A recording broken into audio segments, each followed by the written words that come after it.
Del gönlün eylersin, garip gönlün eylersin. Geddin cahan içine, sen topraktan eylenin gevher can içine. Abat deyip el vurdum büyük veyran içine. Rüssüm kuma karılıp kaldı yeksan içine. Sen olurun yanına geçmer sen san içine.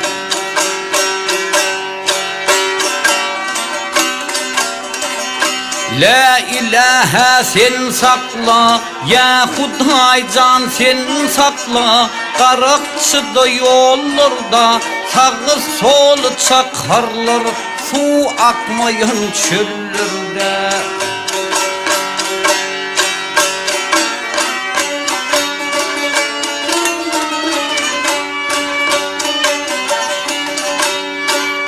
Gönlüm dünya kamına haram sözler dillerde. Men bir gece bende men keminemen burada.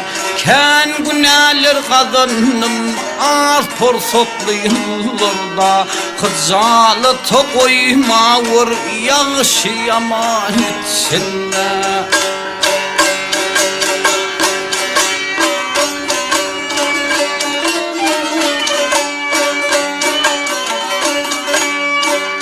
Ey yaralır o dünya, can ağılır o dünya. Baran vardı gelen yok, ölüdür halından haber hatir bilen yok. Çarkı pelep elinden ağlanmadı gülen yok. Akıl yedin kardeşler, könelerden kalan yok. Bu dünyanın vefası yoktur desem yalan yok. Dünyaya bir bağlığın kaldı diyan içine.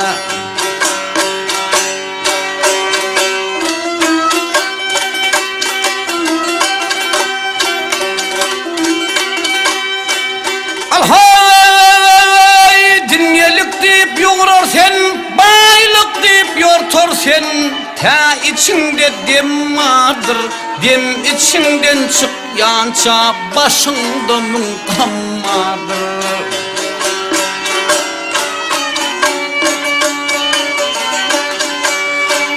Kamasına kalıp sen ne onu melhem vardır. Doymaz gözün dolmağa bir kaşık uçkum vardır. Ey akılsız adamdan senden gafıl kim vardır? Uğurt kuşları nazar sal küllü ferman içine.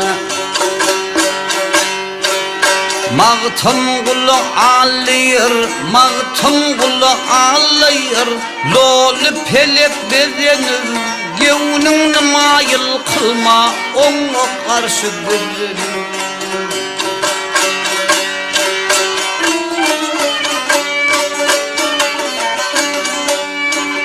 Ne prakat yatır sen, el ayağını uzunu. Acıl yatır yanında, okun yayın gidelim. Mahşer günü varır imanın kazanım. Uğur geldin boş gitme ahır zaman içine.